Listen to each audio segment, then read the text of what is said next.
संपूर्ण शरीराच्या सोनोग्राफीसाठी जिल्ह्यातील सर्वाधिक अत्याधुनिक सोनोग्राफी मशीनद्वारे तपासणी आणि जलद रिपोर्टिंगसाठी Bhise sonography X-ray centre Palus, फिटर 3D 4D scan, colour doppler, digital X-ray, elastography, anomaly scan यासह दर मंगळवारी 2D इकोची सुविधा. भिसे सोनोग्राफी व X-ray centre Palus, Marathe Shriraj hospital जवळ, कन्या शाळा रोड पलूस.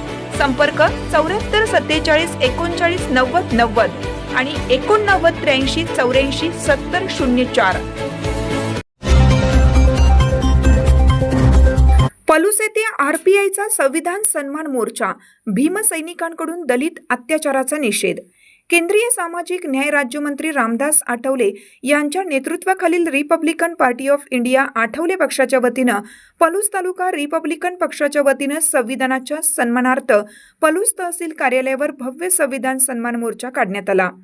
आंबेडकरी चळवळीतील कार्यकर्त्यांच्या वतीनं भारतरत्न डॉक्टर बाबासाहेब आंबेडकर यांच्या पुतळ्याला अभिवादन करून मोर्चास सुरुवात करण्यात आली.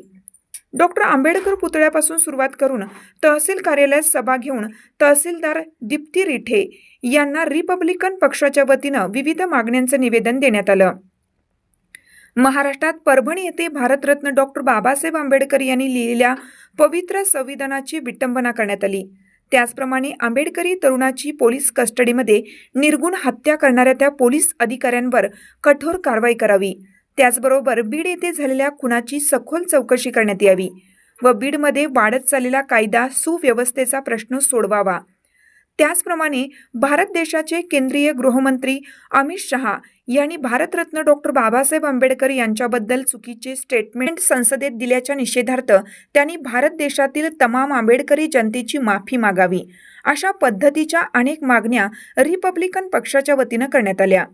पलूस तालुक्यातील सर्व रिपब्लिकन पक्षाचे ज्येष्ठ व युवक पदाधिकारी व कार्यकर्ते या मोर्चात मोठ्या संख्येने सहभागी झाले होते.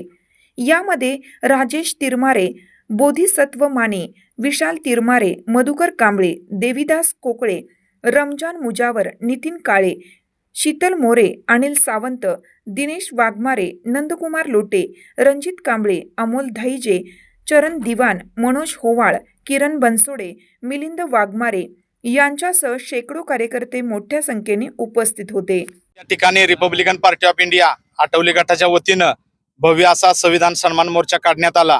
या मोर्चामध्ये प्रामुख्यानं जे अमित शहानी बेताल वक्तव्य केलं या घटनेचा जाहीर निषेध केला. अरे आंबेडकर आंबेडकर काय म्हणता, पण शहांना मला एवढं सांगायचं आहे की आमच्या आंबेडकरांनी आम्हाला माणसात आणलं आणि आज घेतो तो श्वास आणि रक्ताच्या प्रत्येक ठेंबात आमचा आंबेडकर आहे आणि मरेपर्यंत आम्ही आंबेडकर आंबेडकर करत राहणार. अशा बेताल वक्तव्याचा मी या ठिकाणी जाहीर निषेध करतो. त्याचबरोबर आमचे परभणीची जी हत्या संविधानाची प्रतिकृती तोडली म्हणून त्या ठिकाणी जे दंगल म्हणजे मोर्चा काढला होता शांततेत, ती दंगल भयकवण्यात आली आणि त्या भयकवण्याच्या दंगलमध्ये आमचे 2 भीमसैनिक या ठिकाणी मारले गेले.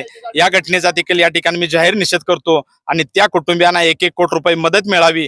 SITची चौकशी करून जे पोलीस दोषी आहेत त्यांना निलंबित करून कायमचं कामावून काढावं अशी या ठिकाणी विनंती करतो. तिसरा मुद्दा, बीडचे मसाजोगचे सरपंच हे बौद्ध बांधवासाठी या ठिकाणी रस्त्यावर उतरले आणि अॅट्रॉसिटी दाखल करा म्हणून पोलीस स्टेशनला गेले. पोलीस स्टेशननी दाद घेतली नाही आणि त्या सरपंचाचं अपहरण करून हत्या केली. त्या सरपंचाचं या ठिकाणी आंबेडकरी समुदाय RPI बलिदान व्यर्थ बलिदान जाऊ देणार नाही आणि संतोष देशमुखच्या मारेकऱ्यांना या ठिकाणी मरेपर्यंत अशी शिक्षा झाली पाहिजे, त्यांना मोका लागला पाहिजे, त्यांना अटक झाली पाहिजे आणि कोण जो अक्का आहे या अक्काची गाढवावरनं बीड शहरात धिंड काढली पाहिजे. अन्यथा इथल्या महाराष्ट्राच्या गृहमंत्र्यांना मुख्यमंत्र्यांना जर अक्का घावत नसेल तर या ठिकाणी महाराष्ट्रातली आंबेडकरी जनता अक्काला शोधून त्याचं पाय बांधून या ठिकाणी इथल्या पोलिसांना देईल आणि अतिशय क्रूरपणे जे हत्याकांड घडलं या घटनेचा आणि महाराष्ट्रात भारतात जे संविधानाच्या विरोधी घटना घडत असतात या सगळ्या घटनेचा आज पलूस तालुक्यातले आमचे प्रमुख पदाधिकारी, सगळ्या महिला भगिनी, सर्व गावातून आलेले कार्यकर्ते या सगळ्यांना घेऊन आज या ठिकाणी पलूस या ठिकाणी तहसीलदार ऑफिसवरती संविधान सन्मान मोर्चा संपन्न झालेला आहे.